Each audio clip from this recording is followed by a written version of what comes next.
sejam bem-vindos ao podcast Super Sono. A gente vai conversar hoje e tenho o prazer de conversar e receber a doutora Letícia Correia. Letícia Correia é advogada da saúde, ela é filha de transplantado e doadora de corpo. Então ela tem uma história de vida maravilhosa e eu a convidei para que a gente consiga realmente compartilhar dessa história de vida e aprender muito com ela. O tema de hoje é muito para aquele indivíduo, para você que tem questões relacionadas ao sono, que tem problemas do sono, que tem distúrbios do sono, e você reconhecer todos os direitos em saúde que você pode utilizar e para facilitar a sua vida, para fazer você dormir muito melhor. Então eu queria dar as boas-vindas para minha convidada de hoje, minha segunda convidada, né? Eu tenho o prazer de recebê-la na segunda gravação do podcast, do Super Sono Cast. Então, doutora Letícia Correia, seja muito bem-vinda. E a gente está aqui para aprender com você todo esse acesso à saúde que você costuma oferecer para todas as pessoas que te procuram. E eu queria, primeiro de tudo, que você se apresentasse, ficasse muito à vontade e que também você contasse a sua história de por que você faz o que você faz hoje. Doutor Gleison, muito obrigada pelo convite. Eu estou muito feliz de estar aqui, né? É um prazer enorme poder falar sobre o que eu faço e por que eu faço o que eu faço, né? E agradecer a Amelie que fez essa ponte entre nós dois, né? Que até quando a gente estava conversando para a preparação aqui do podcast, a gente vai criando uma teia, uma rede de pessoas boas que se conectam e que tem esse olhar para o paciente, que é a parte mais importante, né? Como você falou, eu sou advogado da saúde, então eu tenho uma atuação voltada especificamente para atender os profissionais da saúde, mais especificamente os médicos, na parte de assessoria jurídica em geral, tanto preventiva quanto repressiva, né? Que é quando dá algum problema. Mas o meu xodozinho, assim, minha menina dos olhos, é falar para os pacientes, né? E possibilitar que esses pacientes tenham conhecimento sobre os seus direitos, né? Nós que em algum momento da vida somos e seremos pacientes, né? A gente precisa saber dos nossos direitos, porque ninguém fala sobre isso. E para vocês entenderem, né, o porquê que eu falo isso, como você falou na apresentação, e aliás pode me chamar de você, Letícia, não tem nada de doutora não, tá? Eu sou filha de um transplantado de fígado e de uma doadora de corpo. Então, acho que isso fala muito sobre mim. Quando eu participo de eventos, o pessoal fala, manda seu currículo. Gente, eu acho um saco ter que ficar apresentando a gente por currículo, né? A gente não é o nosso currículo faz parte da gente, mas a gente é muito mais do que o currículo, então eu prefiro que as pessoas tenham como referência a pessoa que eu sou. E já tem mais de 10 anos que eu lido com o direito da saúde, com o direito médico, e isso, assim, caiu meio de paraquedas na minha vida. No meio da faculdade de Direito, eu entrei na faculdade em 2009. Em 2011, meu pai começou a ter alguns problemas de saúde e foi diagnosticado com um tumor no fígado. E aí, a gente é de Juiz de Fora, uma cidade do interior de Minas. O pessoal brinca, né, que a gente é carioca do Brejo, pela proximidade com o Rio. Mas, assim, não vou deixar essa polêmica aí, entendeu? E aí, a gente tinha que fazer o tratamento e o acompanhamento em São Paulo, porque Juiz de Fora não tinha esse recurso. Então, nós fomos para São Paulo e aquilo que seria, a princípio, uma cirurgia só para extrair aquele tumor, acabou virando um transplante, porque o fígado já estava bastante comprometido.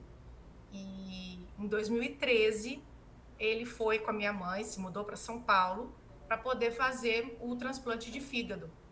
Só que a causa que deu origem, né, a todo esse problema no fígado foi uma hepatite C não diagnosticada. A ideia, assim, dos médicos é que ele já estava doente há mais de 25 anos. E por conta do problema dele ser no sangue, o transplante por si só não resolvia o problema dele. Então, nós fizemos a cirurgia, né, fizemos o transplante em novembro de 2013, mas depois a gente precisou fazer o tratamento para curar a hepatite C. E na época, o medicamento que era utilizado era o interferon. Só que o índice de cura dessa hepatite C por conta desse medicamento era bem baixo. Era de 20%, 30%, você sabe melhor aí do que eu. E na época estavam vindo drogas novas para o Brasil com a promessa aí de elevar a chance de cura da hepatite C para 80%. E aí nós tivemos que entrar na justiça para ter acesso a esses medicamentos, né, o sofosbuvir e o daclatasvir, porque eles estavam passando por um processo de incorporação ao SUS e era um tratamento caríssimo, tratamento assim, para 3, 4 meses ficava em R$1,5 milhão de reais. Ou seja, a gente não tinha condição, né, de custear esse tratamento e entramos na justiça e foi literalmente um parto para a gente ter acesso a esse medicamento, porque levou 9 meses para que meu pai pudesse dar início ao tratamento e ter as 3 caixas, né, do medicamento que ele precisava. E aí, muito bem, fez o tratamento, ficou curado. E aí, assim, tipo, nossa, que coisa boa, vamos comemorar a vida normal e tal. Isso eu já tinha me formado na faculdade, eu me formei em 2014, isso a gente já está falando de 2015. Pra vocês terem ideia, assim, do quanto de tempo que demorou do transplante até ele ter a cura, né? Então, o transplante foi em novembro de 2013, nós estamos falando de maio de 2015. E aí, em julho de 2015, minha mãe começou a sentir umas dores no ombro, umas dores na coluna. Ela foi diagnosticada com um tumor no ovário, que já estava assim com uma metástase grande aqui no abdômen. Mas, como o médico falou, né? Tumor de ovário é um tumor muito comum em mulheres e é um tumor curável. Então, o protocolo era 3 meses de químio, opera para fazer a esterectomia, né, e tudo mais, tirar toda a parte do aparelho reprodutor, mais 3 meses de químio e vida normal. Só que como a gente brinca lá em casa, se não tiver um BO, não é a minha família, entendeu? E aí ela estava evoluindo bem. Quando foi para preparar para a cirurgia, o médico deu o pedido, era uma videolaparoscopia, e quando foi operar, o convênio não autorizou o procedimento. Uai, como assim não autorizou, né? O médico falou, mas esse é um procedimento que está no rol da ANS. E aí a gente descobriu que esse plano de saúde que a gente tinha era um plano de autogestão, ou seja, era um plano que não precisa necessariamente seguir as regras da ANS e que ele obedece às regras previstas no Código Civil e não no Código de Defesa do Consumidor. Depois a gente fala mais sobre isso. Beleza, o que você faz, né? Eu falei, não, eu vou conversar com quem pode resolver o meu problema. Falei, quero uma reunião com o diretor do plano. E aí, cidade pequena tem dessas facilidades, né? Fui, marcamos uma reunião com o diretor e ele acabou autorizando essa cirurgia por videolaparoscopia. E aí, assim, cidade pequena, a gente tem uma facilidade maior para acessar as pessoas. Conversei com o diretor, expusemos a situação. Por coincidência, ele também tinha tido o mesmo câncer que a minha mãe. E aí, acho que isso acabou ajudando ele a se sensibilizar. E ele autorizou a cirurgia por videolaparoscopia, caso o cirurgião entendesse na hora que isso era indicado. Porque se na hora lá o cirurgião falasse, olha, os tumores do abdômen não regrediram, vamos ter que abrir a barriga mesmo. Aí, beleza, fizemos a preparação para a cirurgia. Quando fez o último exame de imagem, apareceu um tumor no pâncreas. Eu falei, nossa mãe, que coisa boa, né? Porque pelo menos você ainda não operou. Então a gente tem a oportunidade de uma cirurgia resolver todos os problemas. E vocês pensam, né, que acabaram os problemas. Não, não acabaram. No dia que ela foi operar, a gente internou de véspera. E aí no dia seguinte mesmo, a enfermeira entra no quarto. Olha, o médico da senhora pediu para a gente ter uma vaga de UTI, porque é uma cirurgia de grande porte e tudo mais, só que nós não temos vaga de UTI. Não vamos conseguir operar. E aí foi aquela coisa assim, poxa, teve toda uma preparação para chegar na hora e não conseguir operar. E aí eu tive uma sacada na hora. Eu falei, aqui no hospital tem unidade coronariana, não tem? A mulher falou, tem. Eu falei, será que não tem uma vaga na UC? Porque, assim, você pode me complementar, mas até onde eu tenho ideia, a unidade coronariana é uma UTI para quem tem problema cardíaco, né? Isso. Pois é. E aí a enfermeira, vou verificar. E isso, assim, eu tudo falando de achismo, porque eu não tinha a menor ideia do que estava acontecendo, né? Não tinha esse conhecimento que eu tenho hoje. Ela foi, saiu e, de fato, tinha uma vaga na UC e a cirurgia pôde acontecer. Aí, beleza, aquela preparação toda, 10% cirúrgico, dá beijo, boa sorte, até daqui a pouco. Saí para almoçar. Quando eu cheguei no quarto, o cirurgião me liga. Oi, Letícia, tudo bem? Você tá no hospital? Falei, tô. Aí, numa fração de segundo, eu pensei assim, cara, ele vai falar que teve um problema no consultório, que atrasou, alguma coisa assim. Aí ele falou assim, olha, deixa eu te falar, eu tô aqui no centro cirúrgico. Sua mãe tá anestesiada, mas eu não tenho instrumento para operar. Eu falei, como assim? Ele falou, você trouxe o papel com os materiais que eu ia precisar para a cirurgia? Eu falei, claro que trouxe. Inclusive, entreguei no ato de internação. Ele falou, olha, mas assim, o convênio não liberou, não tem nada aqui. Aí eu falei, tá, o que a gente pode fazer? Ele falou, bom, ou você veja com o convênio, ou vocês pagam particular, ou então a gente remarca a cirurgia. Eu falei, cara, me dá um tempo que eu vou resolver. Falei com meu pai ficou desesperado. Falei, pai, minha mãe não vai voltar em hipótese alguma dessa cirurgia anestesiada. Não tem lógica isso. Então, assim, eu vou tentar resolver com convênio. Se não resolver, a gente paga e depois pede o reembolso. Só que eu tinha o telefone do diretor, né, do plano, que eu já tinha conversado com ele antes.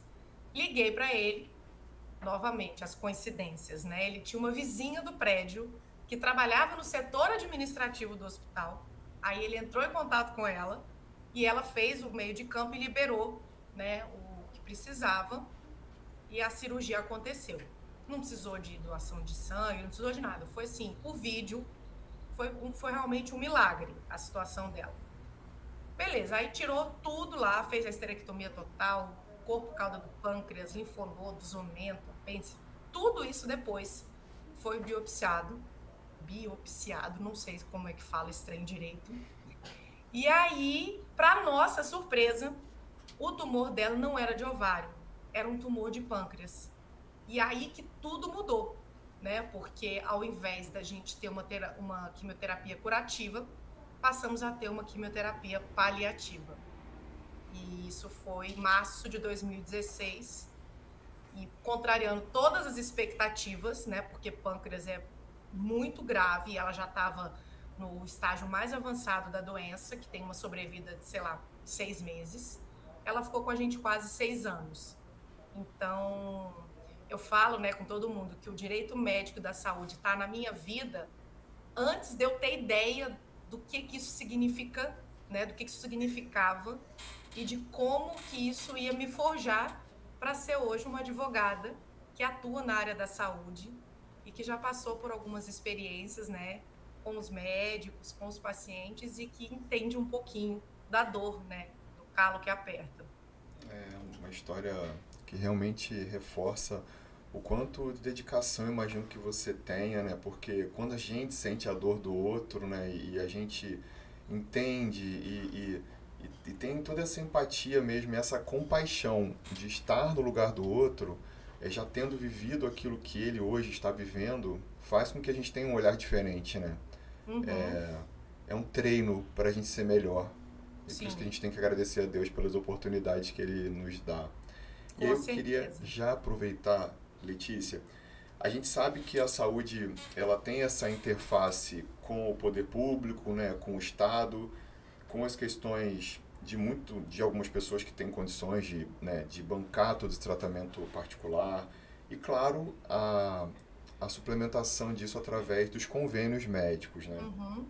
Eu queria que você falasse um pouquinho nessas esferas que você acaba fazendo interferência e facilitando, porque eu acredito que o seu papel é realmente esse, ser uma grande facilitadora para que a gente consiga acessar esses produtos, essas órteses e Uhum. próteses, né? A gente vai falar disso exatamente com cada doença do sono, mas eu queria que você, assim, as palavras mais fortes, ou sim, as palavras que você trouxe, por exemplo, o rol da ANS, para quem está ouvindo a gente, para quem está aqui vendo a gente, o que significa exatamente isso? Você consegue dizer assim, poxa, essas palavras é importante que a gente entenda. Rol da ANS, por exemplo. Tá, vou dar um passo atrás para quem está acompanhando entender, né, de onde que surge isso. Com a Constituição de 88, a gente tem a positivação, né, a escrita de forma direta sobre a saúde ser um direito de todos que deve ser garantido pelo Estado. Só que o legislador constituinte, lá na década de 80, sabia já que o Estado não ia ter condição de prestar saúde para todo mundo que precisasse, em todos os tratamentos, com tudo que fosse necessário. Então, dentro da Constituição, já tem autorização para que a iniciativa privada explore o setor da saúde de forma complementar ou de forma suplementar. Qual é a diferença? Quando a gente fala de forma complementar, nós estamos falando de convênios, de parceria público-privada. Então, igual no caso do meu pai, que é transplantado de fígado, o transplante de fígado dele aconteceu no Albert Einstein, em São Paulo. O Albert Einstein ele faz um convênio com o Sistema Único de Saúde, o SUS, para ceder os seus profissionais, a sua expertise, a sua estrutura, já que o SUS não tem condição de ter toda essa estrutura. Então, isso é a iniciativa privada atuando de forma complementar. Agora, além disso, a saúde ela é vista como um serviço que pode ser explorado com a finalidade de lucro. E aí a Constituição dá a possibilidade para que as empresas privadas, por meio de convênios médicos, operadoras, cooperativas de saúde, elas tenham produtos que serão comercializados e que as pessoas poderão pagar para ter um acesso diferenciado a uma rede credenciada, a profissionais, etc. Então, esse é mais ou menos o cenário da saúde. Ela é um direito que deve ser prestado pelo Estado, mas que pode ser prestado pela iniciativa privada, em regime de convênio, em regime de parceria, ou então em forma de exploração direta, mediante o pagamento de uma mensalidade. Só que o Estado ele não tira a mão por completo, né, dessa atuação suplementar por parte do particular. E aí, por conta de todos os abusos, né, que estava tendo no setor da saúde, o poder público entende que é necessário criar um órgão que vai regulamentar e fiscalizar a atuação desses particulares. Da mesma forma que tem empresa pública que vai vigiar aí o setor de negócios imobiliários, de como é que chama aquele negócio? Ações, enfim. Houve a criação da ANS, que é a Agência Nacional de Saúde Suplementar. Suplementar porque é o particular atuando de forma suplementar ao Estado. E a ANS, ela é essa entidade que vai estabelecer as regras do jogo. Então, a gente tem a lei dos planos de saúde, que vai estabelecer ali como que as empresas precisam atuar no setor, e a ANS, que vai estabelecer as regras do jogo. Só que como os recursos são finitos, a ANS, ela estabelece uma lista de procedimentos e eventos em saúde que devem ter uma cobertura mínima obrigatória por parte das operadoras. Esse é o famoso rol da ANS, que é essa lista. Tudo que tiver ali na lista precisa ser de cobertura mínima obrigatória pelos planos de saúde. E aí eu abro um parêntese porque a gente tem várias categorias de plano de saúde. Então, não quer dizer que todo mundo que tenha convênio vai ter acesso a tudo que está no rol, porque a gente tem convênio ambulatorial, que é aquele convênio que só vai ter direito a um pronto-socorro 24 horas ou atendimento de consulta eletiva. A gente vai ter plano hospitalar com ou sem obstetrícia e plano de referência. Então, o rol da ANS, se vocês digitarem no Google RN465, você vai ter o rol que é utilizado hoje. E aí tem as tabelinhas que você consegue ver sobre que tipo de plano aquele procedimento tem cobertura ou não. Então, esse é o rol da ANS. Perfeito, excelente explicação, né? Fica bastante claro para a gente entender, né? Mesmo para quem não é profissional de saúde, né? Para quem precisa do acesso, né? Para quem precisa desse facilitador, é justamente poder saber a quem procurar mesmo, né? E como a gente consegue entender que as nossas demandas possam ser melhor atendidas de acordo com cada nível de escolha desse, né? O nível de oferta. E aí eu já queria entrar no assunto sono. Eu sei que você defende os nossos interesses enquanto usuários, né, do SUS, né, do Sistema Suplementar e Complementar de Saúde, mas eu queria hoje tratar dos distúrbios do sono, ou seja, aquelas pessoas que dormem mal, que têm problemas do sono, o que que elas podem ter, o que que elas podem acessar, que muitas das vezes não conseguem acessar, e como a gente pode viabilizar e facilitar isso. E eu queria trazer a primeira questão com relação a um distúrbio do sono extremamente comum, que são justamente aquelas pessoas que têm ronco e apneia obstrutiva do sono, né? Então as paradas respiratórias durante a noite, e as pessoas também que têm outros distúrbios do sono e que dependem do exame, por exemplo, de polissonografia. O acesso ao exame de polissonografia, quando a gente fala da rede privada, a gente sabe que no Brasil a gente tem número de leitos de polissonografia, de laboratórios do sono, muito menores do que aquele que a população poderia acessar. Então a gente não tem, a maioria das cidades do Brasil não tem laboratórios de sono, não tem exame a contento, exame que consegue dar conta das pessoas que têm distúrbios do sono, acesso à polissonografia. Quando a gente olha para o SUS, né, quando a gente olha para os hospitais que são conveniados ao SUS e que oferecem esse tipo de serviço de diagnóstico de laboratório do sono através da polissonografia, a gente fala de um número ainda muito menor.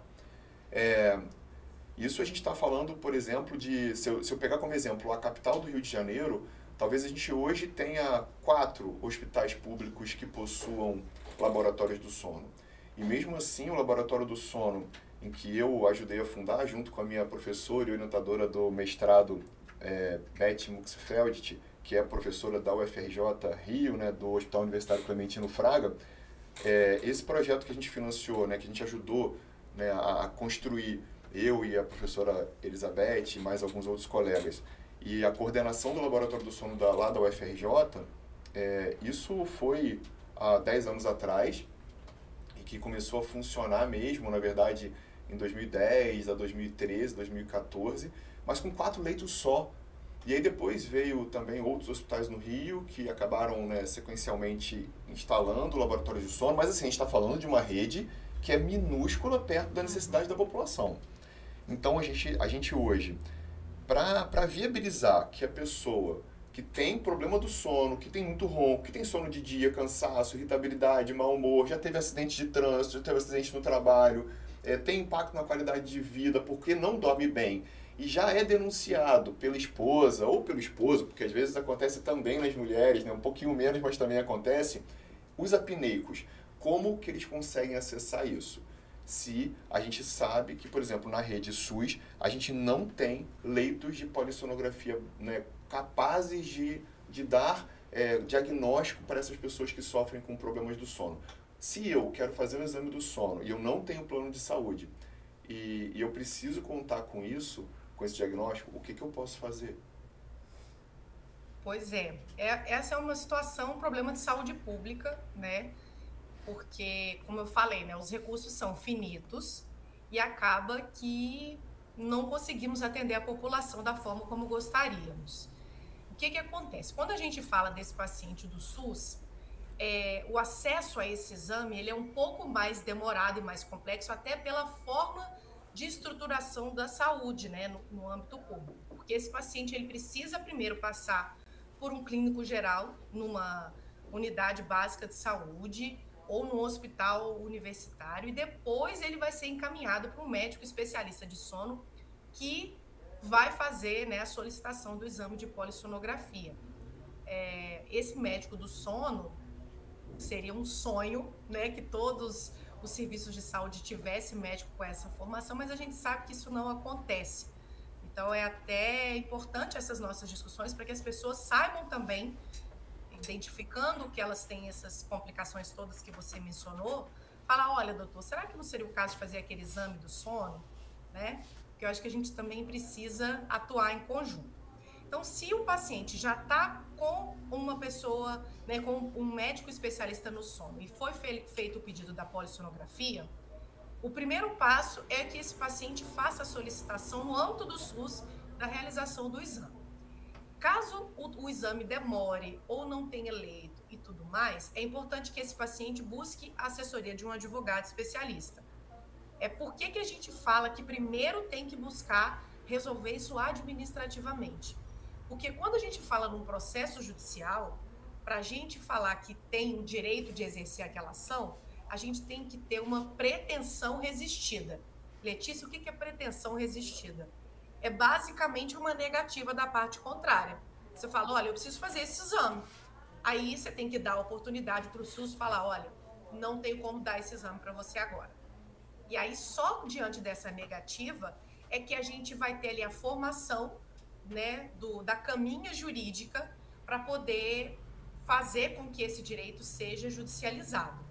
E aí, se esse paciente não conseguir de fato, né, o exame pelo SUS, ao mesmo tempo em que ele deve procurar um advogado ou a Defensoria Pública, é importante que ele registre uma reclamação na ouvidoria da Secretaria do município ou do estado em que ele está buscando atendimento. Esse registro, ele é fundamental para que a gente demonstre depois no processo judicial que houve uma tentativa, né, de resolver o problema. E aí, quando a gente parte para a justiça, é muito mais fácil a gente conseguir. Vou usar essa palavra, né, essa expressão, porque é essa expressão mesmo. A gente consegue furar a fila do exame, ou então, se aquele município não contar com aquele exame, a gente pede o juiz, fala, olha, juiz, já que o SUS aqui não tem como realizar esse exame, manda fazer numa rede particular. E aí o SUS vai pagar esse exame na rede particular. Mas então, assim, é preciso se atentar. Tenha o encaminhamento, faça a solicitação, se ela não for atendida, reclamação na ouvidoria e depois procura um advogado ou a Defensoria Pública, porque aí, judicialmente, tendo um relatório médico indicando a necessidade daquele exame, esse pedido muito provavelmente vai ser concedido, seja no âmbito do próprio SUS, furando a fila, ou então fazendo com que o SUS pague, né, para um particular fazer esse exame, que é tão importante até para os próximos passos depois do diagnóstico da doença, né? Perfeito, Letícia. E assim, chamar atenção exatamente para isso. Primeiro que a gente tem uma formação hoje em medicina do sono, que hoje sono é uma área de atuação das especialidades médicas. E dentro da área de atuação sono, algumas especialidades acessam essa possibilidade de fazer uma certificação da área de atuação em sono. Quais são elas? Pneumologia, também são otorrinolaringologia, psiquiatria, neurologia e mais recentemente entrou a cardiologia, a pediatria e a clínica médica. Então a gente tem aí pelo menos 7 especialidades que de certa forma podem trabalhar com a área de atuação em sono. Não necessariamente precisa passar por isso, mas é sempre interessante que nós procuremos profissionais habilitados e certificados de acordo com a sociedade, né, perspectiva. Então, essa sociedade de pneumologia que me certificou, a sociedade de otorrino, de neuro, de psiquiatria, que certifica esses especialistas que são especialistas na especialidade geral, mas que estudaram um pouquinho mais de sono e conseguem abordar isso. E, de certa forma, também reforçar por aqui que o pedido de polissonografia pode ser feito por qualquer médico, uma vez fazendo o diagnóstico presuntivo, o diagnóstico provável de apneia do sono. Então, acho que é bem importante que a gente facilite esse acesso. E aí, o que eu acho que é bastante importante também é a gente entender que tudo começa pelo diagnóstico, né? Não só dos distúrbios respiratórios do sono, como a apneia obstrutiva do sono, mas também a gente tem uma série de outros distúrbios, inclusive distúrbios respiratórios do sono, como a síndrome da apneia central do sono.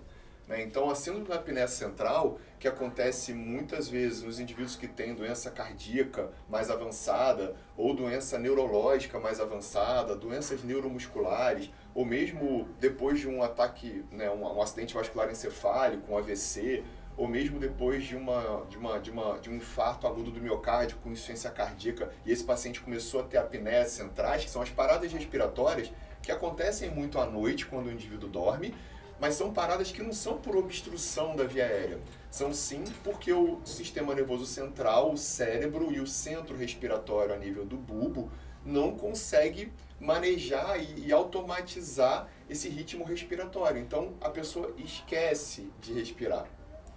E aí as apneias centrais aparecem.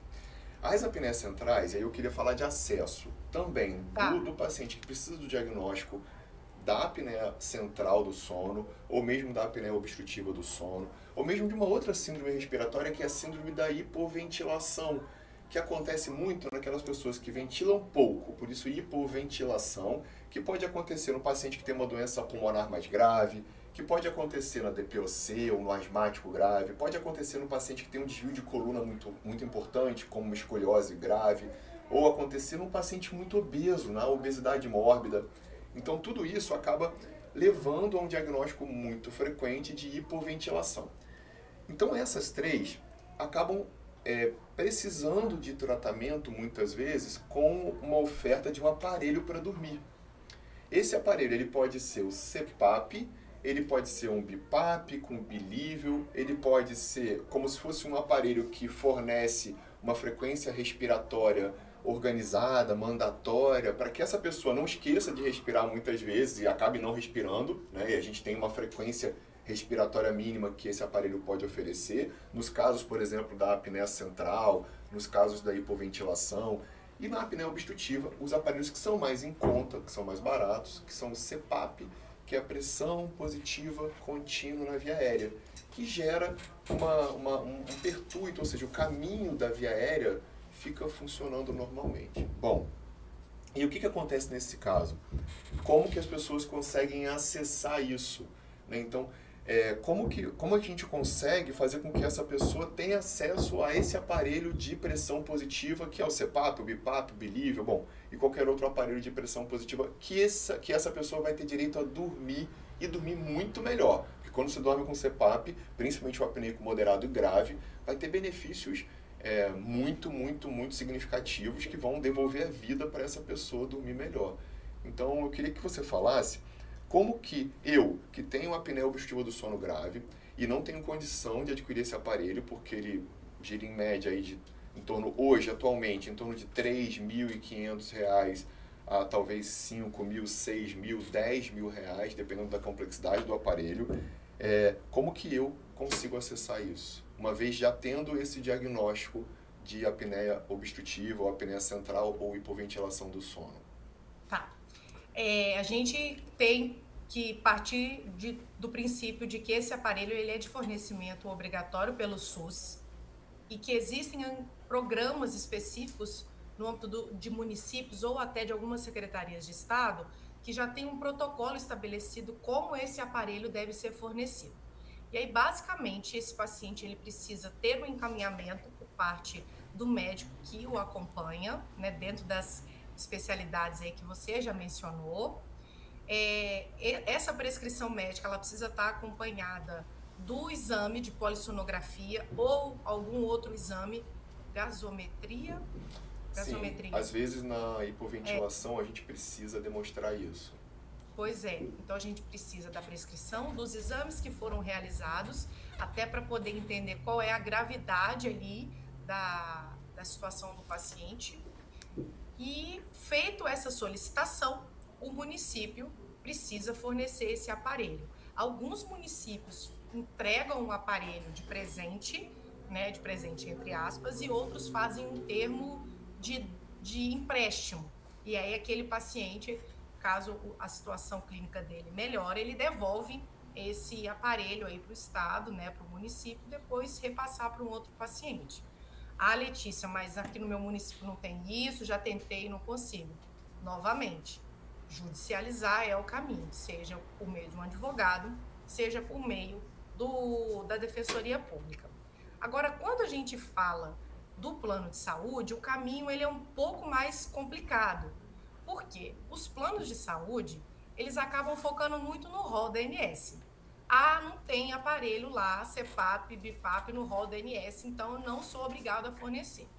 Então, assim, 99,9% dos casos, né, que o paciente vai solicitar o fornecimento do aparelho pelo plano, ele vai receber uma negativa, porque vai falar que não tem, né, é como se fosse uma órtese, né, e aí o doutor pode explicar melhor a diferença aí de órtese e prótese, né, porque OPME, que é órtese e prótese material especial, é um problema crônico dentro dos pedidos junto a plano de saúde.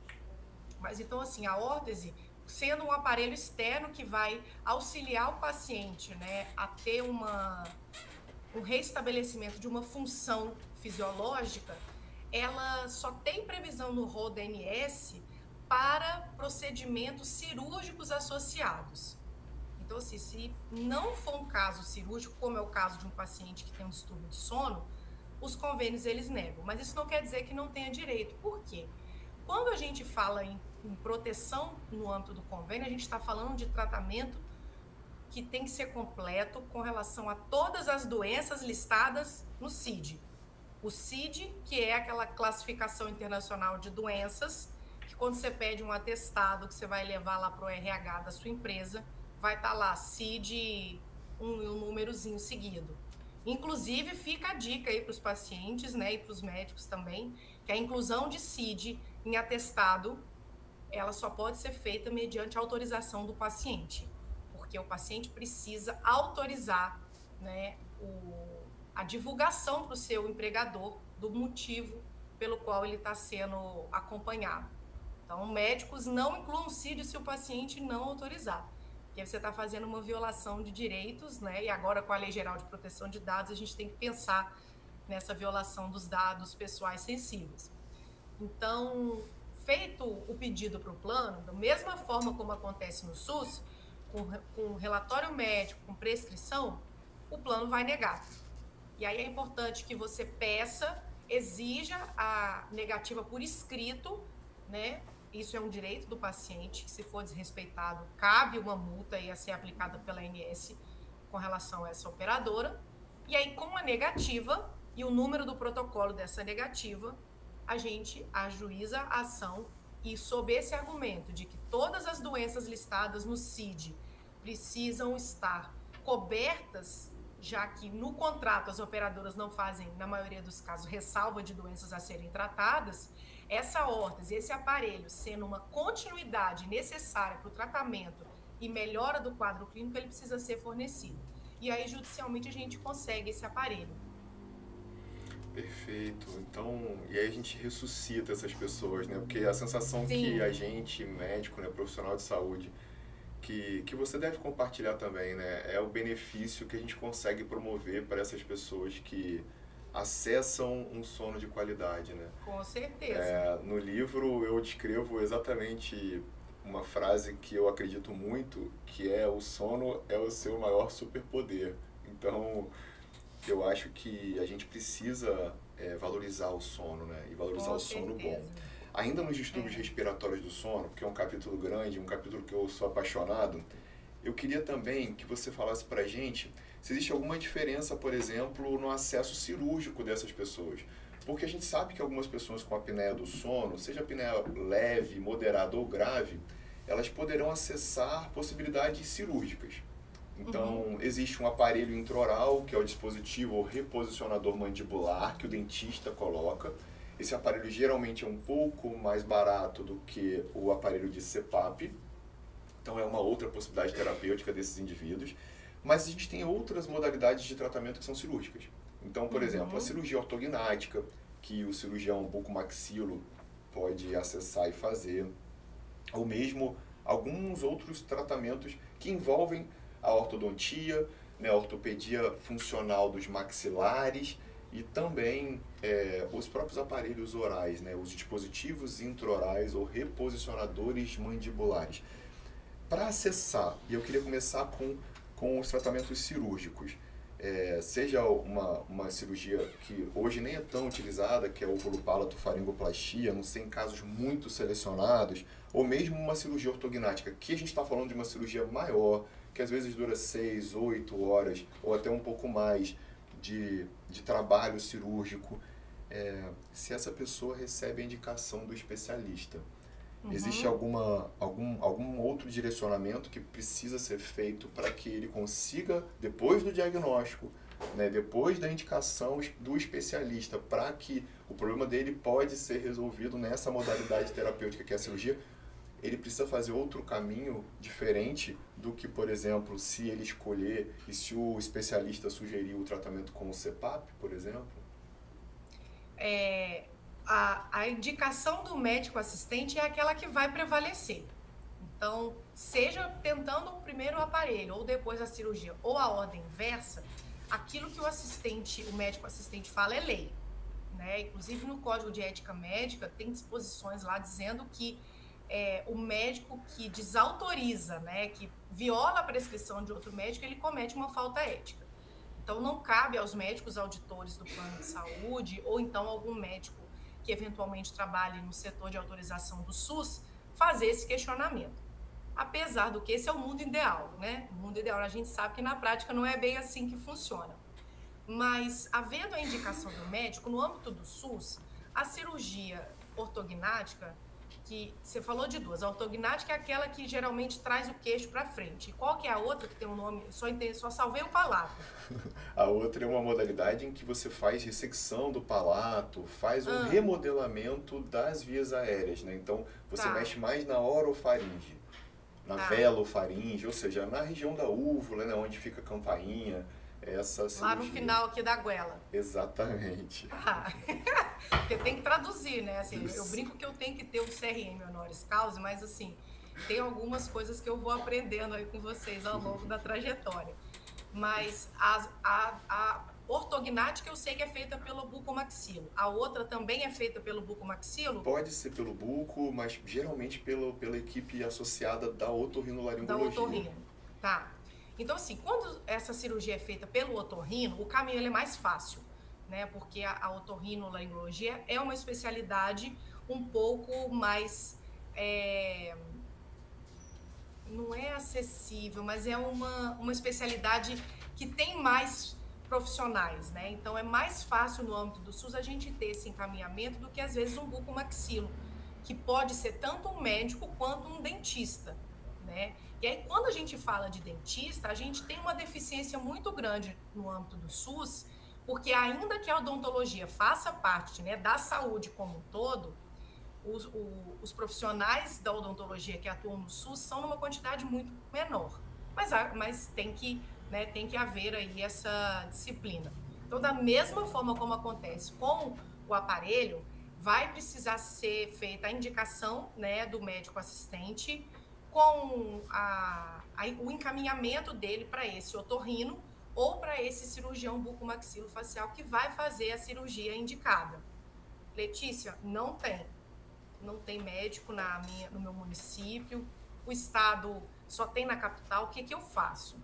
Se o estado tiver esse profissional em algum centro de especialidade odontológica, esse paciente pode ser encaminhado para esse centro, lembrando que o custeio de transporte e hospedagem desse paciente, bem como um acompanhante, deve ser feito pelo estado, é o que a gente chama de tratamento fora do domicílio, TFD, que inclusive minha família utilizou muito na época que meu pai fez o transplante. E se não tiver essa possibilidade, a gente judicializa. Agora, quando a gente fala do plano de saúde, a situação ela é um pouco mais peculiar. Por quê? Embora a cirurgia as cirurgias com bucomaxilo, elas estejam dentro do rol da ANS, tem alguns convênios que não consideram essa atuação uma atuação médica, mas consideram uma atuação odontológica. E aí, nos planos médicos, eles entendem que não vai ter essa cobertura, que somente se o paciente tiver um plano odontológico é que a cobertura vai ter que acontecer, o que não é verdade, porque a gente tem acho que 5 ou 6 intervenções relacionadas a essa parte orofacial que tem previsão no rol. Agora, quando a gente fala das placas de reposicionamento mandibular, falei certo? Isso, perfeito. Tá. Essas placas no SUS, elas precisam ser fornecidas, né? Tem os laboratórios, mas novamente, gente, isso é a teoria. Na prática, a gente sabe, se não tem dentista para atender, vai ter laboratório de placa, de prótese? Não vai ter, né? Então, a gente judicializa e pede o Estado para fornecer, ou então para ele comprar, né, diretamente com o fornecedor, diretamente ali com o dentista e o paciente ser atendido. No plano, não tem cobertura dessas placas no âmbito dos convênios médicos, mas alguns convênios odontológicos têm a previsão aí dessa placa. Agora, se não conseguir por meio do convênio, vai ter que pagar particular mesmo, aí não tem o que fazer. Mas no SUS tem que ter esse direito aí respeitado, seja pela via administrativa, no âmbito de um laboratório, ou então pela via judicial.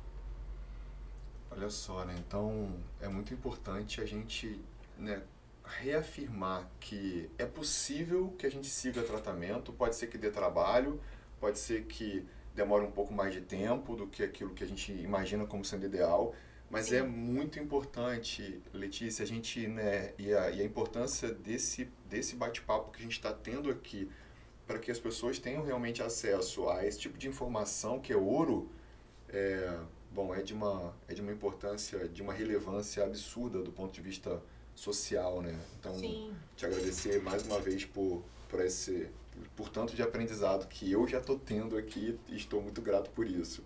E eu queria também que você falasse para a gente um pouco no que diz respeito ao acesso no SUS e ao acesso também dos planos de saúde, quando esse plano de saúde acaba não oferecendo na região aquele acesso a esse especialista. Por exemplo, a gente está falando de medicina do sono. Especialistas em Uhum. medicina do sono no Brasil são poucos ainda.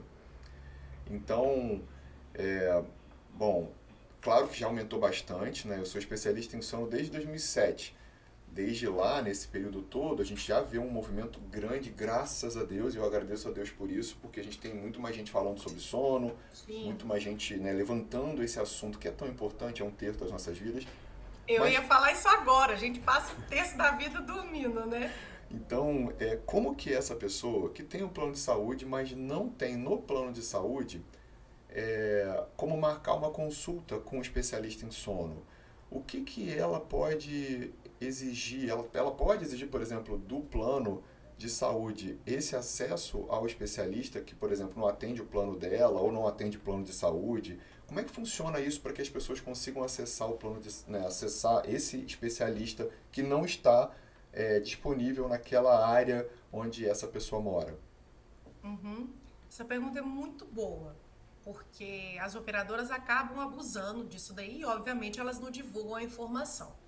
Mas, assim, quando a gente contrata não um seguro, né? Quando a gente contrata um convênio, e aí até faço um parêntese da diferença do seguro saúde para o convênio. O seguro saúde, você tem a prerrogativa de pagar por um serviço e depois ser reembolsado por ele. Então, você pode escolher qualquer profissional, qualquer hospital, qualquer clínica.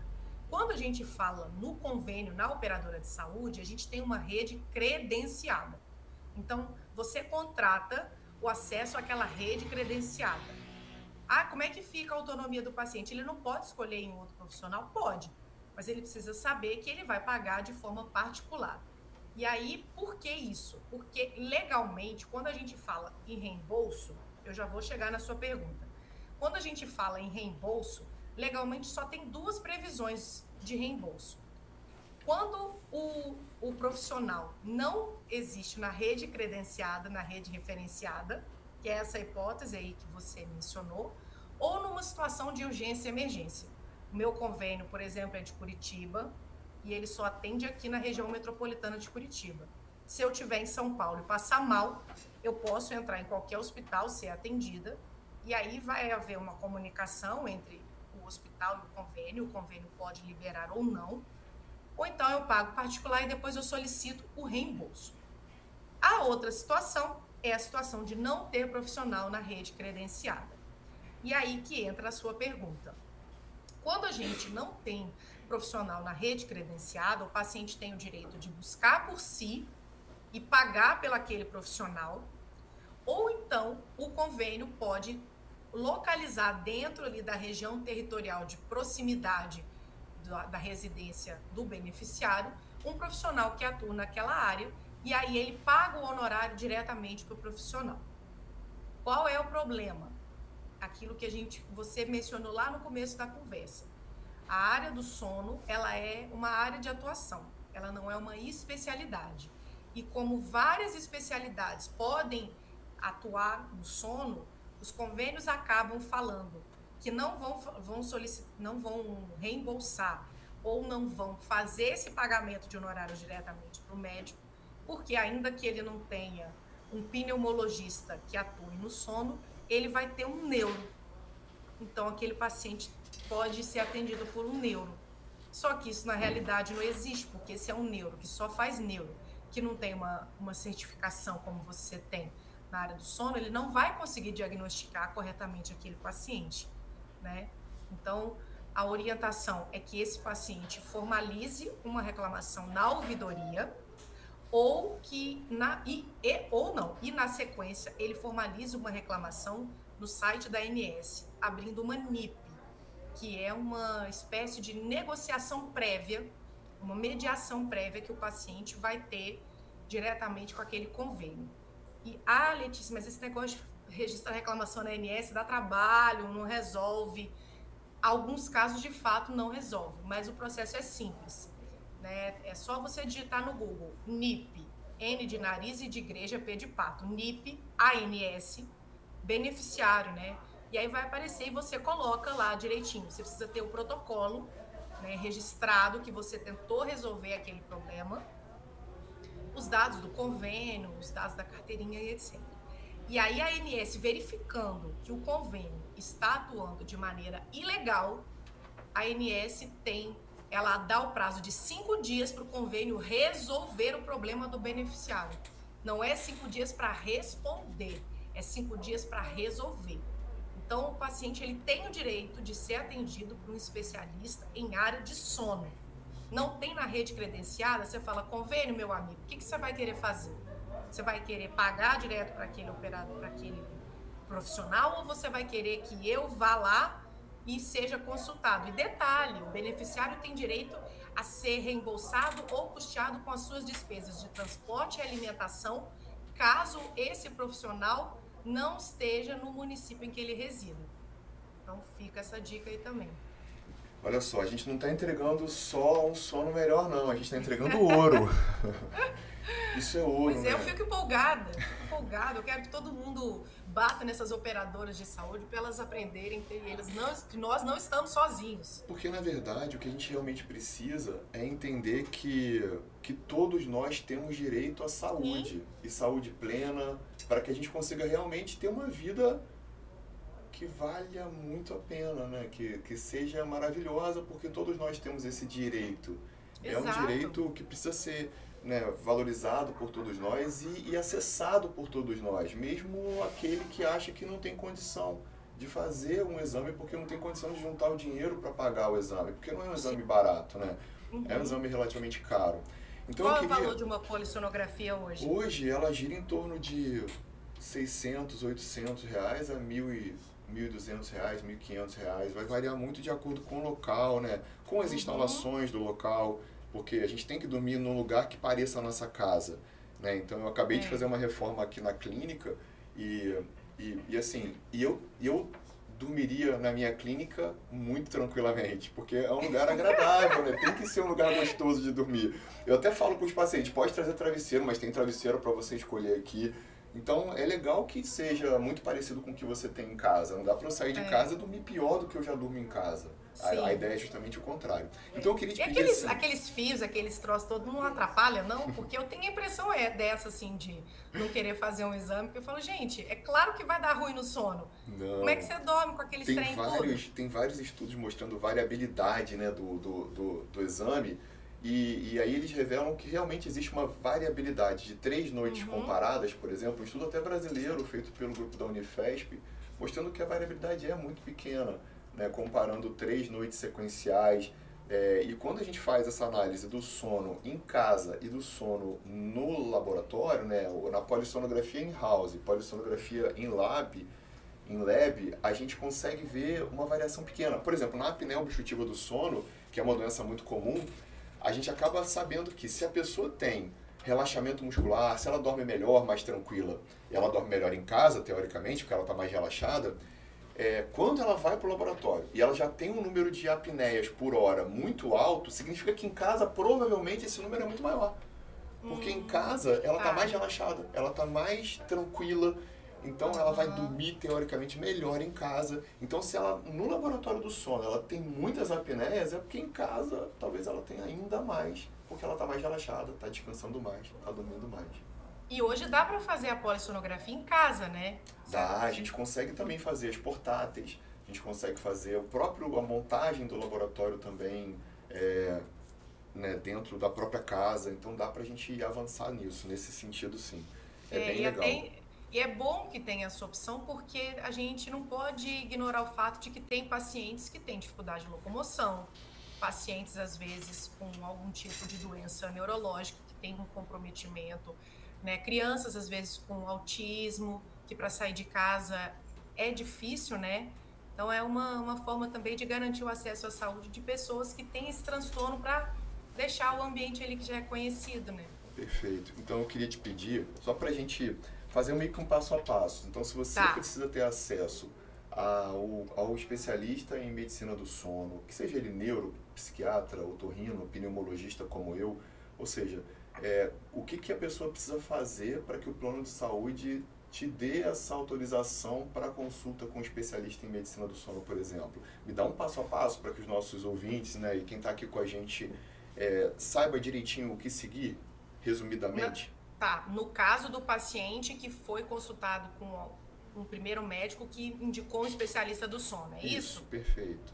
Tá, a gente vai precisar de um relatório robusto. O que é um relatório robusto? É basicamente um relatório ali de uma folha, 2 folhas, mais detalhado, com o histórico daquele paciente. Como você falou, né, o exame de polissonografia pode ser solicitado por qualquer médico, então é importante que esse médico coloque ele no relatório quais foram os parâmetros que foram identificados dentro daquele exame, coloque o laudo junto e que informe, né, quais são as consequências e os riscos para a saúde e para a vida daquele paciente de não ter o tratamento adequado com o profissional que atua na área do sono, né? Até porque você já falou aí nas redes sociais e eu já gravei essa informação, a gente tem mais de 80 distúrbios do sono. Então, quando o médico faz esse exercício de encaminhar para o especialista, ele está dizendo, olha, eu identifiquei um problema, mas eu só vou até aqui. E para que esse paciente tenha acesso à saúde, ele precisa dar continuidade. Então, isso tudo precisa estar ali no relatório, que tem que ter o histórico do paciente, o relatório, os exames que foram realizados com os parâmetros, né? E as consequências para a saúde do paciente, tanto para a saúde como para a vida daquele paciente, porque a gente sabe que tem situação que ameaça a vida, né?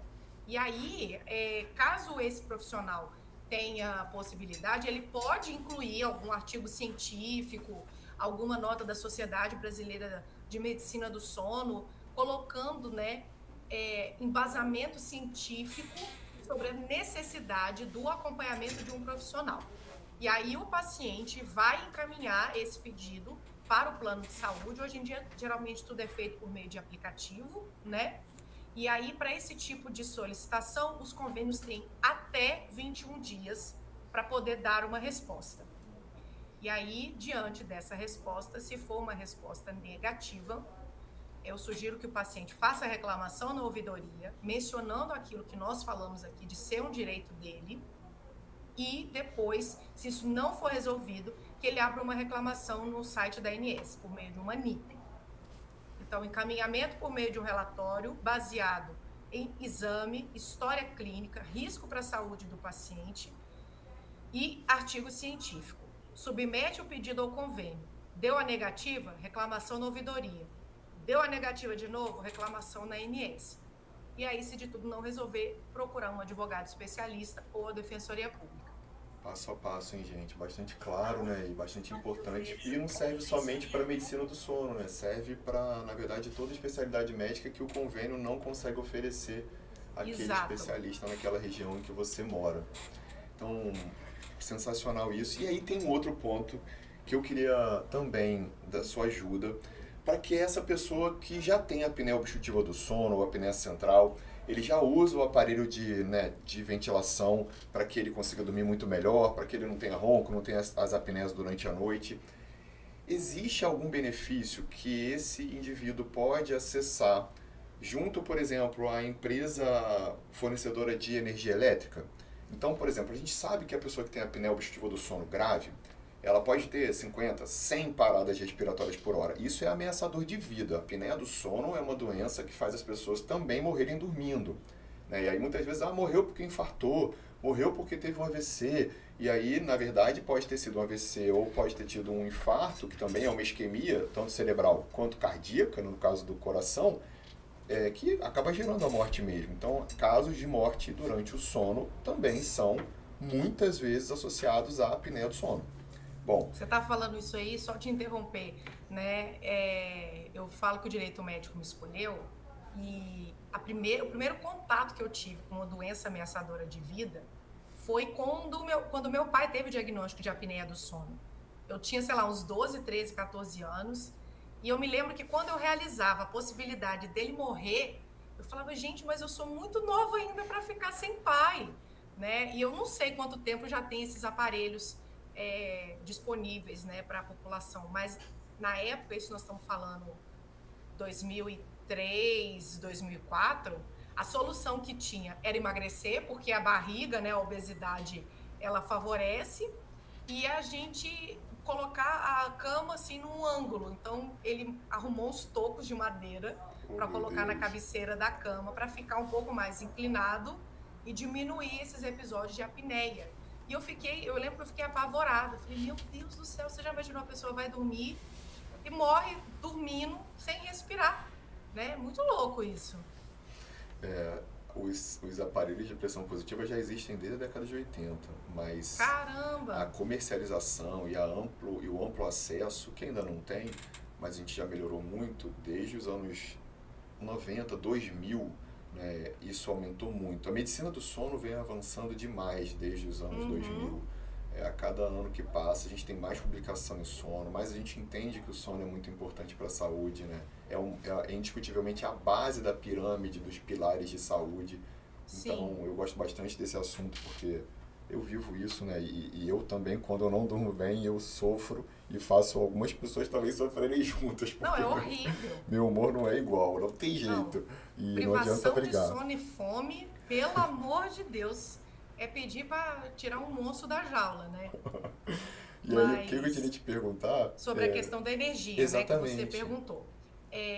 Hoje em dia, a gente não tem... A gente tem a ANEEL, né, que da mesma forma como a ANS regula o setor de planos de saúde, a ANEEL é a autarquia federal que regula o setor de energia elétrica.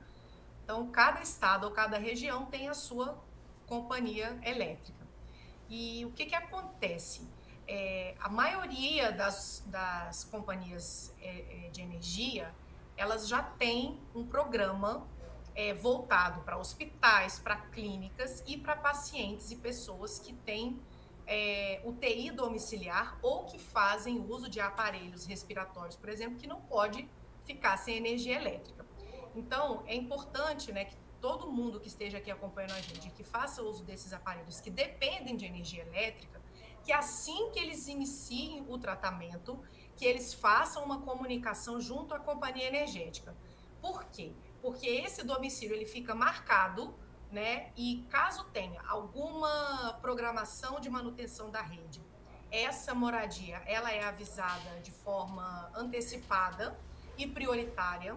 E se houver algum tipo de problema, igual de vez, acho que foi ano passado, né, que teve um incêndio num hospital no Rio, sim, né? O atendimento ele é prioritário, porque a gente sabe que, ainda que os hospitais tenham geradores, isso não é a realidade na casa das pessoas, né?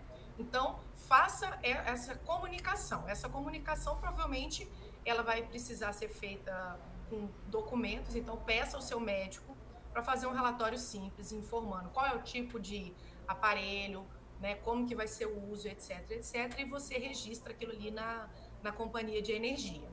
E algumas companhias de energia têm programas de tarifa social para esses pacientes que fazem uso, né, contínuo desses aparelhos, porque a gente também tem que pensar na conta de luz, que ela vai ficar cara, né? Então, assim, se a gente está falando de um paciente que não vai ter condição de bancar uma polissonografia que custa R$600 mil, como é que ele vai bancar uma conta de energia alta por conta de um aparelho? Isso sem falar igual no Rio e outros estados do Norte e Nordeste, que é um carro do cão que ainda tem conta com ar-condicionado, né? Então, é importante você buscar essa comunicação com a companhia de energia, registrar a sua necessidade para que o seu domicílio entre ali como uma prioridade e busque entender se tem a tarifa social. E aí até já faço aí uma dica, né, uma dica de ouro aí, como você já falou, sobre a questão do corte de fornecimento de energia. Já existem muitos julgados, muitas decisões no âmbito da justiça que impedem as companhias de energia de cortar o fornecimento da energia para esses pacientes que precisam desses aparelhos para sobreviver, né? E tem decisão, eu até vi uma decisão do Ceará, muito interessante, que obrigou o Estado a pagar a conta de energia do paciente. Olha só. Então, é importante vocês que nos acompanham saber que vocês têm esse direito também, né? De que o corte ele não pode ser feito, porque a saúde, a vida, é um direito que vai se sobrepor ao ganho financeiro e patrimonial das companhias energéticas. Gente, é ouro, hein? Até fica aqui o convite para que você compartilhe esses conteúdos todos gerados aqui para aquela pessoa que você sabe que usa oxigênio prolongado domiciliar, ou para aquela pessoa que usa o CPAP ou o BIPAP. Não deixe de compartilhar esse conteúdo, porque é um conteúdo que, como eu falei algumas vezes, é ouro, né? A Letícia está entregando para a gente ouro e é muito importante que nós tenhamos acesso, porque é o tipo de coisa que se eu não conheço, eu não penso que é possível e que ele existe, né? Então, sensacional isso. E aí eu queria também passear um pouquinho pelos distúrbios do sono. Passear mesmo, sabe? Fazer aquele movimento em que a gente consiga elencar outros distúrbios do sono que podem ter, inclusive, implicação criminal. A gente sabe, por exemplo, Letícia, de um distúrbio do sono que é o distúrbio comportamental do REM. Então, o distúrbio comportamental do REM acontece naquelas pessoas que têm, durante a noite, ao invés de perderem o tônus muscular durante os sonhos, elas mantêm o tônus muscular durante o sono. E o que vai acontecer? Essa pessoa, por exemplo, está dormindo com a esposa e aí, de repente, ele sonha em que ele está tendo sua casa invadida e aí ele tem que lutar com o ladrão ou tem que brigar para defender a esposa, e para defender a sua casa. E ele começa a chutar e aí dá socos dormindo, no sonho.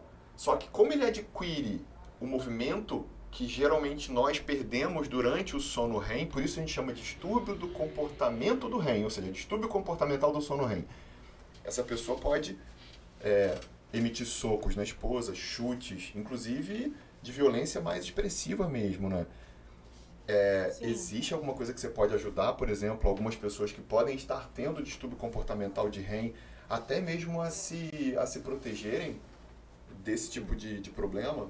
Uhum. É uma situação muito delicada, né? Porque envolve a integridade física de um parceiro ou de uma parceira. E aí, como eu costumo falar, né, com os meus clientes, nada é feito a duas mãos, tudo é feito a 4, 6, 8, 10 mãos, dependendo do nível de complexidade do problema que a gente está resolvendo. Então, é importante que se o parceiro ou parceira tiver identificado esse comportamento no seu parceiro, que ele comunique e fala, olha, tá tendo esse problema, vamos no médico, vamos falar com ele que estamos identificando isso. Porque a menos que lá na polissonografia já consegue identificar esse tipo de distúrbio também? Também, a gente tem vídeo polissonografia, então a gente filma os pacientes e alguns deles a gente tem a sorte de ter com que naquele episódio de REM ele tem movimento. E a gente fala, olha, coincide aqui, ele está no eletroencefalograma do sono no REM e ele teve esse tipo de movimento. Tá. Então, como você falou, tem que dar sorte desse episódio acontecer ali no laboratório, né? E aí, se isso não acontece e acontece em casa, esse parceiro que está sendo agredido, ele pode se sentir assim, acuado, ele pode ficar com medo, né? Então, primeira coisa é marcar um horário aí com o médico e descrever essa situação. Por quê? Porque uma vez que você vai ao médico, essas informações, elas vão precisar ser registradas no prontuário. O prontuário, ele é um documento que tem um valor de prova muito alto.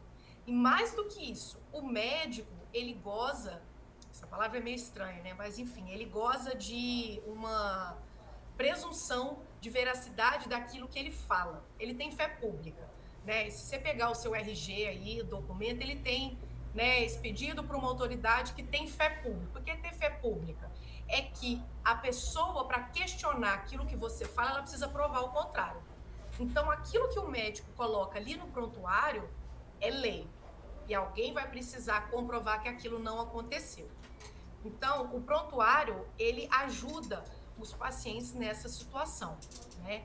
E aí, caso esses episódios de agressão, eles evoluam e o parceiro não tenha essa compreensão, porque a gente sabe que é uma situação difícil também, às vezes mora numa casa que não dá para dormir em cama separada, ou é uma agressão sexual, porque já vi acontecer, né, agressão sexual durante o sono, esse paciente ele pode vir a ser processado criminalmente por uma lesão corporal, por um estupro de vulnerável, enfim, por uma série de situações. Mas aí, nesse caso, estando o paciente diagnosticado e com acompanhamento médico, com registro em prontuário, esse paciente, ainda que ele venha a ser processado criminalmente, ele tende a ser absolvido. Porque enquanto ele está dormindo, ele não tem consciência. É a mesma situação de um paciente que tem uma doença mental que o priva de qualquer consciência, né? Que tem um retardo mental. Então, ele não pode ser culpado por uma situação que ele não tem consciência daquilo que ele está fazendo, né? Até assim, quando a gente fala em direito penal, a gente fala em dolo e culpa. O dolo é aquela vontade que a gente tem de fazer. A culpa, você não tem a vontade, mas assim, acontece. Então, eu tô aqui falando, eu tô gesticulando. Se aparecer alguém aqui do meu lado, sem querer eu faço assim, eu cometi um crime de lesão corporal culposa. Cometi, porque eu não tive a vontade, mas eu tô aqui gesticulando, a pessoa tá aqui, acontece, né? Outra coisa é eu querer dar um tapa na pessoa. Só que quando a gente fala de um distúrbio de sono, a pessoa, ela tá desligada. O que tá acontecendo foge ao nível de consciência.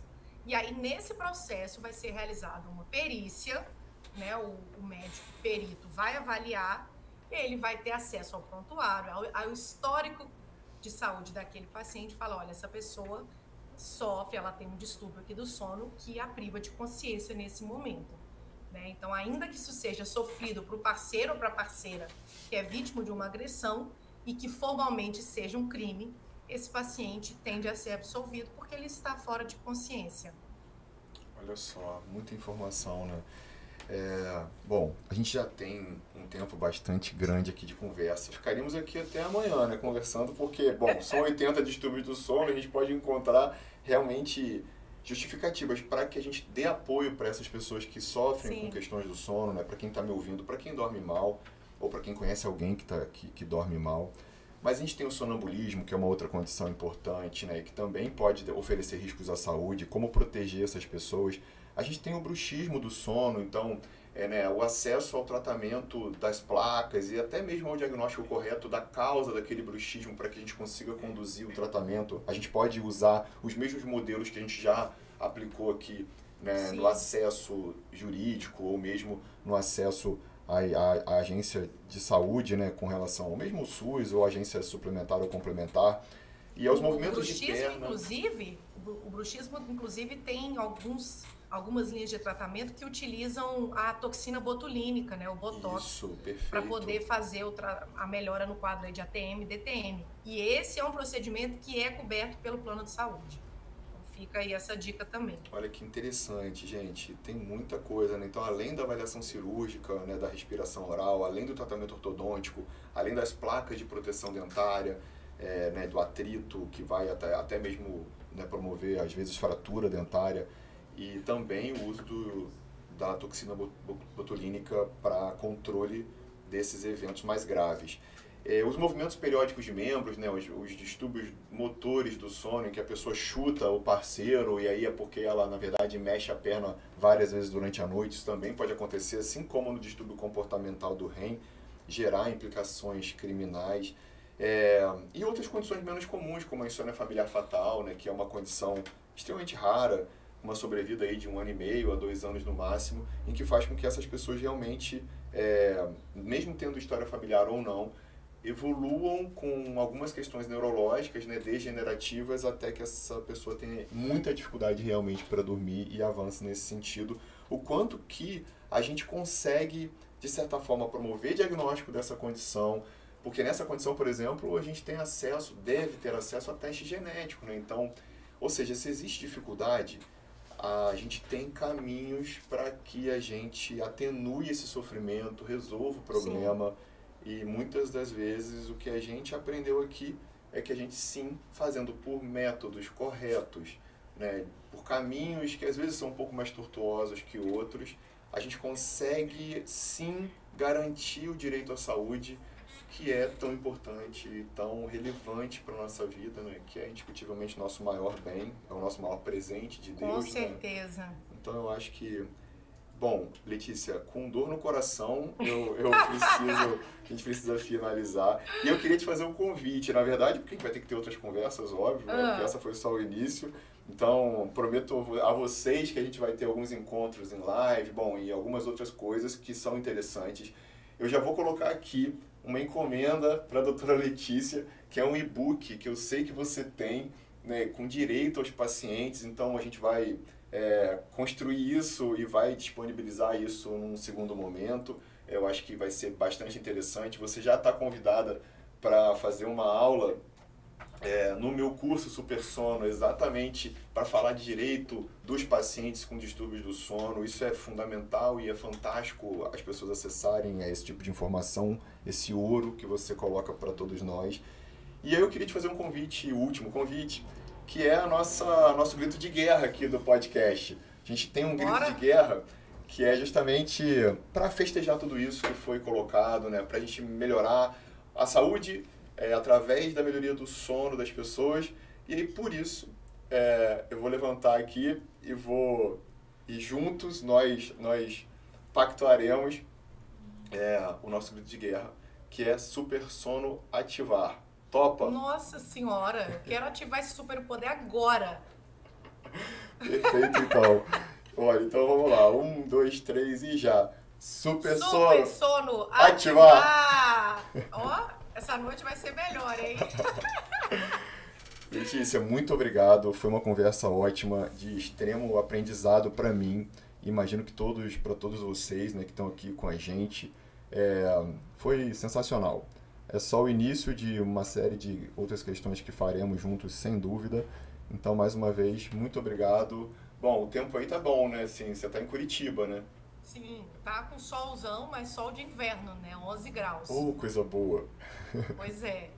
E eu quero agradecer, né, a participação. Foi muito legal mesmo.